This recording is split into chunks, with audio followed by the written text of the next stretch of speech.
Hi watch friends, we're back with a really exciting watch debate. Come see this week's topic.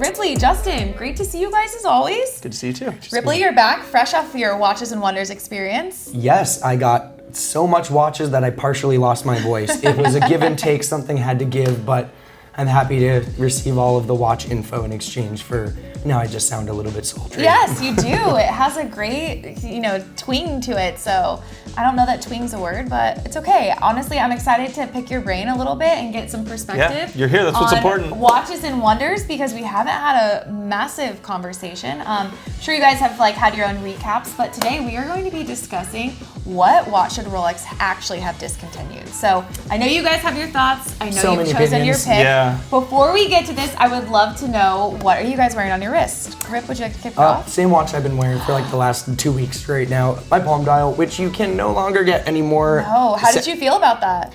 So I saw my retailer the morning of the show. Did you? And I just had to thank him and say, thank you so much, my friend. I knew it wasn't going to be a long-standing thing. This is just too weird.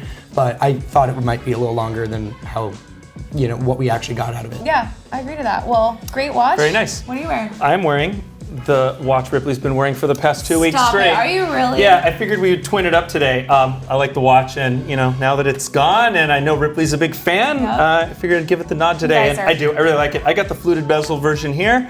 I think, truth be told, I actually like Ripley's version slightly better, but both great watches. Yeah, you guys are fun. What do you got on? This. Palm dial? No, actually, previously discontinued. Ooh. So Rolex Cellini, yeah. 5112. Yeah, I love the Roman numerals on this. Yeah. It's very beautiful and gold and all of its beauty. That's what we're wearing. What are you guys wearing while watching? Please sound off in the comments and let us know the gamut.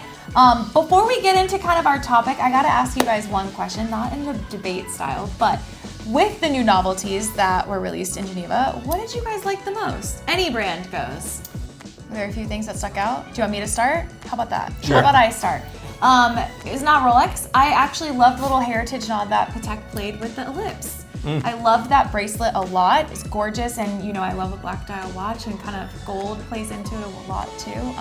Can't wait to try that on myself, but everything I heard, a lot of my friends that were there that got to try it on genuinely just could not say enough about it. Yeah. So anyway, that was definitely my favorite amongst some others. There was lots of good stuff. Yeah. For me, it was more the other brands than Rolex where my favorites were. Yeah. Please say Tudor. I love Tudor. Look, that Octofinissimo, that 1.7 mil. Bulgari? It's not. It's not a watch that I'm. 100 meters of water resistance on that one too. That's kind of what's incredible. It's an incredible watch. Again, I'm not buying it, but I love that it exists. I have a ton of respect for it. And there's the weird stuff like the backwards Cartier, the Bird. That thing was really cool too. You got to so see that funky. in person. But I think my favorite out of everything is going to be the Tudor Solid Gold Black Bay. Okay. Yeah. I think I love the look of it. I love the fact that it's, the color, the green, that OD green and the matte dial and bezel on the gold, I think is such a great combo. I like that it's a little different. I like that it's all brushed. It has a very tool feel to it in terms of finishing, and I just think it's a great looking watch. You look good in it. You had that one on your wrist. Yeah, it's a cool watch. The one thing to note is the bracelet links are actually kind of hollow, so it's not nearly as heavy as you think, but it is. I mean, it's a solid gold bracelet. Yeah, it's still heavy, but the interior are kind of hollowed out. At least on the example they had for us. Keep in mind, it didn't have a real movement in it either, so maybe there's gonna be some differences.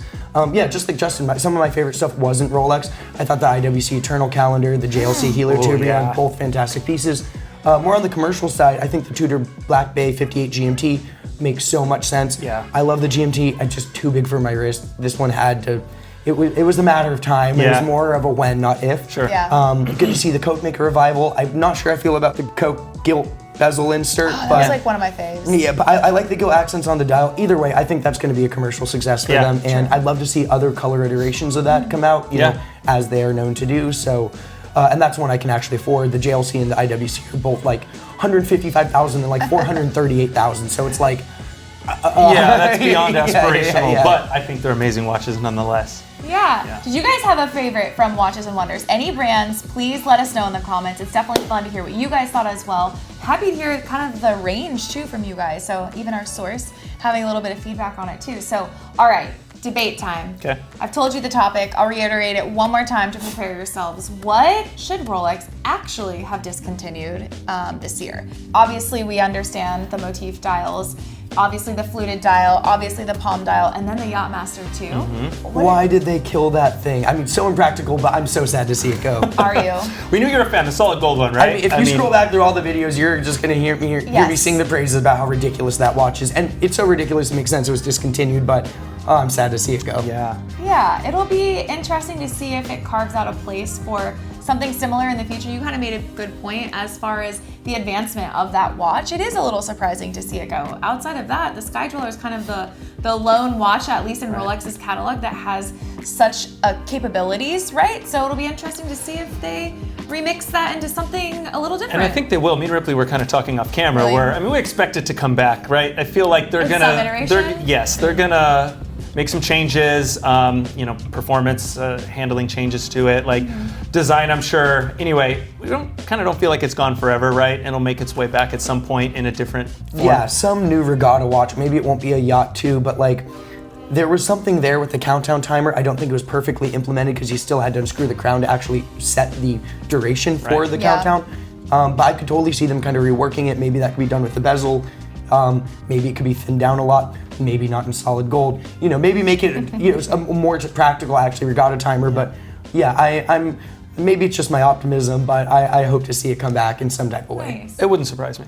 All right, well, now is your chance to make your case for what watch should have been discontinued. Does anybody want to volunteer to go first? I think the watch that should have been discontinued is the solid gold deep sea.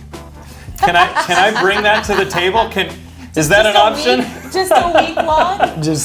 No, I have a real answer. Although it's the solid gold deep sea. That would definitely make one of my splash. biggest disappointments from Watches and Wonders, probably. I can understand. You're a purist. We don't need it. I mean, why discontinue? We never even needed it in the first place. It's honestly just Rolex trolling the audience. Like, they just skipped over the solid gold Sea Dweller and like literally made their most professional. I mean, who needs a solid gold watch going to the bottom of the Mariana Trench?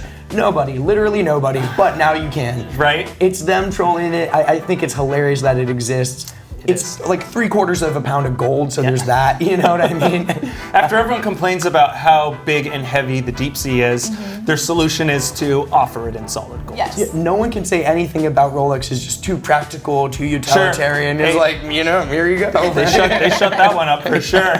All right, so if that's not your actual choice. Okay, no, we'll get that out of the way. What is it? My real thing that I think they should discontinued, which was my prediction, but I actually think that it would have been the most practical. The celebration dial. Oh yes, please! I'm ready to see that thing go. Personally, I don't love it. I don't think the design is, it doesn't really speak to me. But aside from that and personal taste and everything, I just think that it would have been a great one-year watch. It would have been, it's the celebration dial. Celebration, it's like it marks a time. It marks a year. You can't celebrate over a year.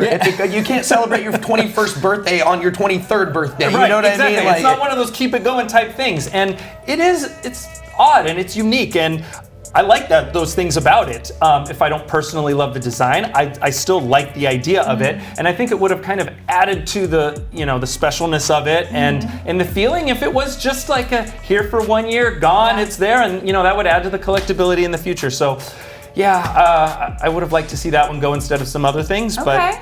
I understand the desire for rarity to give it that finite celebration time frame. I think you're not wrong, honestly. And if I were playing this game, I kind of am a little exhausted with some of the colorful OPs already. I don't think you're alone on that. I feel like I think a lot of people had a have moment, that sentiment. and it was really exciting for a bit. But again, I think I've become a little worn down by it, and that dial alone, it's a great watch, right? Especially in that simplistic nature. It does fantastic time telling, but the watch itself, is from an aesthetics perspective, it was a celebration that definitely needed to come to an end. Yeah, I don't disagree with you. I understand your vote here. And I'm right there with you guys. Like on paper, it's such a fun novelty. When we came out, it was cool. I love that Rolex was doing that. Yes. But like, it's such a weird, quirky watch. It really should have just kind of been this one standalone thing. They did it for a year, trickled it out, and then that could have said goodbye to the lacquer dials, and they could have done something else with the collection. Yeah. That line as a whole, I feel like has kind of been a lot. Well, I like the watches, I like the colors. I felt like, it's gone through some changes. They've discontinued some, they've discontinued sizes and kind of changed it up, some colors altogether. And I feel like it's kind of a more necessarily isn't better type situation. And that's where the celebration dial is. But have it being just a one year stand on its own, it's crazy. Like when you see it from across the room, you know what it is, right? That's a conversation starter. And I think limiting it to 1 year would have just reinforced that fact. Yeah. I like your option here. I think it's fact-based, but also, look, everybody kind of asked for Rolex to be fun and dabble in it, and they've dabbled in it. But I do think that fun can progress and move on to something different. So it was a little lackluster in the fun department this year, and maybe that would have added to the funness, getting to kind of that's be what the deep sea was for. The total fun. You got 3/4 of a pound of fun factor right there. I forgot. All right, well, that's true. Great choice. I'd be curious, do you have any rebuttals on this? It seems like you're kind of in agreement. I totally agree. If I could have chose one to just strike from the catalog, I probably would have said that as well. And again, not because I don't like it. I think it would have just been a really fitting celebration if the celebration only went a single year. Now that it's just kind of rolling over again, I'm sure it's not going to be a long-standing thing, but even still, it would have been really cool if it was just this 1 year thing, all the colors in one watch, and now we move forward. But for me, unpopular opinion, I would have loved to see the Batman GMT get discontinued.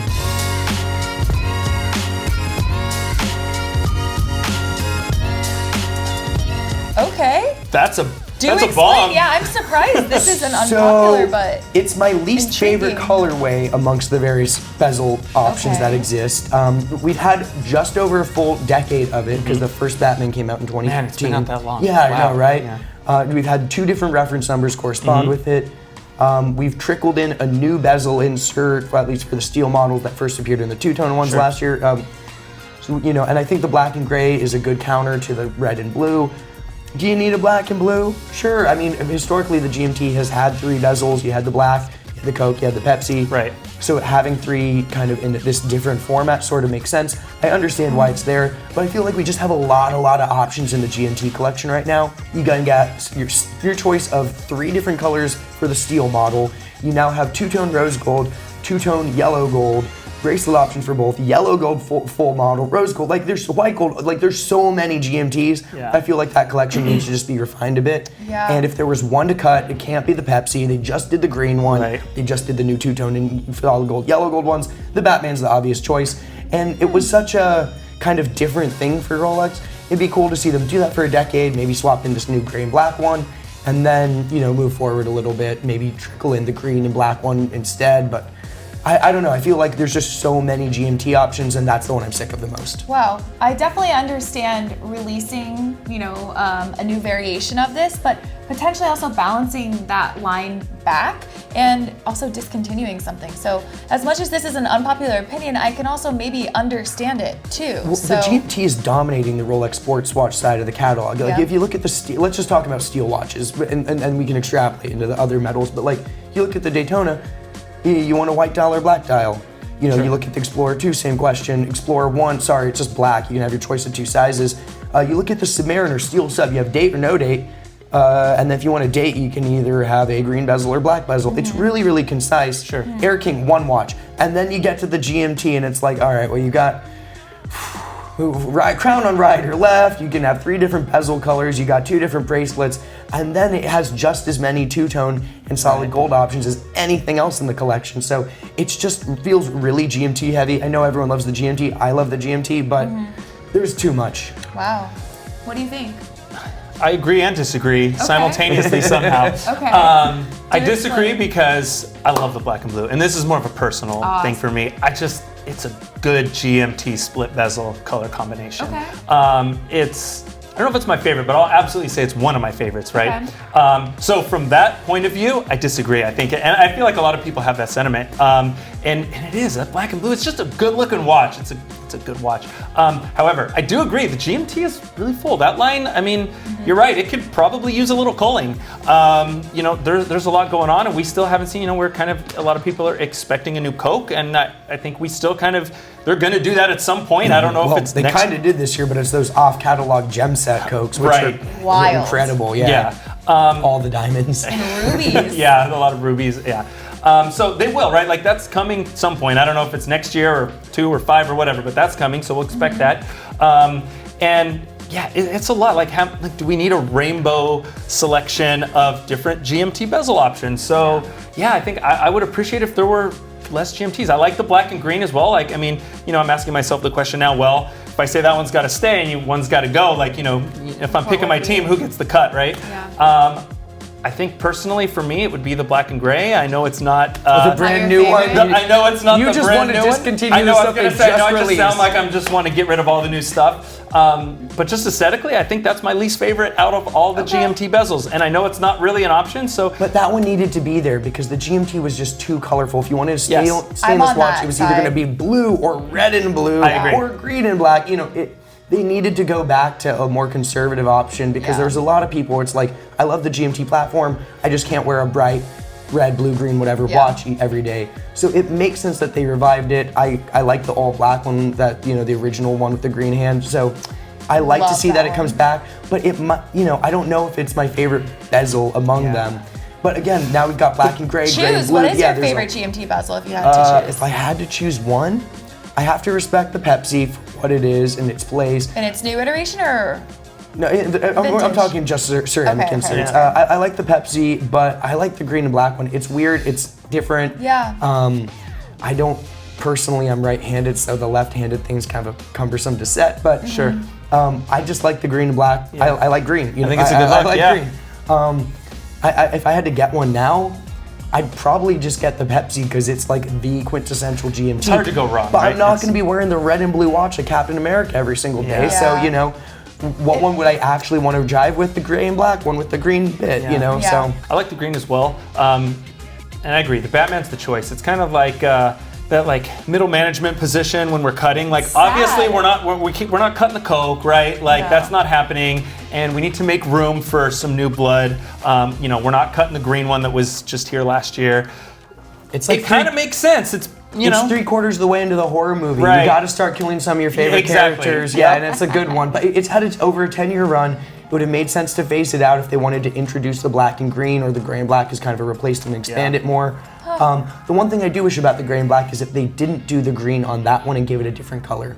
Yes. It's a little bit too similar to the lefty, so I would have loved it maybe yellow, red, something like that. That would have been nice, yeah. I didn't even think of that. Yeah, it just kind of looks like someone swapped the insert from the one we had that, you know, that first appeared in 2007. Basically what happened. There's a new movement, but yeah, you know. Aesthetically, yeah. Yeah, that's a big one, man. The Batman. I hold the Batman dear to my heart. So yeah, I don't want to see it go. Just like the Celebration dial. Watches I like, but ones I feel have kind of reached their natural stopping. I agree. The GMT line can only support so many iterations, right? Like it gets to be very similar with the colorful OPs. Where I'm talking about more necessarily isn't better, right? Do we need a GMT with every color combination in the line? We start reaching the point of diminishing returns, honestly, probably about where we're at right now. There's a lot of options, so I agree. Something has to go on that. That's a really interesting choice. I wouldn't have come up with that on my own, but I can see it. You guys have a tough job. Thank you guys for delivering. I know I get to stay relatively neutral in this, but that's my job as the host. Look, at the end of the day though, it's not on us. We really do enjoy hearing your guys' opinions. So please weigh in. What do you think of the guys' choices this week? Is this something that you agree with in any capacity? One or the other, or perhaps both? Or do you have a completely different suggestion? Please let us know. This is always fun for us to kind of trickle through and see everything that you guys are coming up with too. It's interesting, right? Like this is quite the question. It's open-ended at the end of the day, and so make a case. Let us know what you think. It's Leave us a always comment. fun. What do you think should have been discontinued? And maybe someone agrees with my gold deep sea should have been the one discontinued.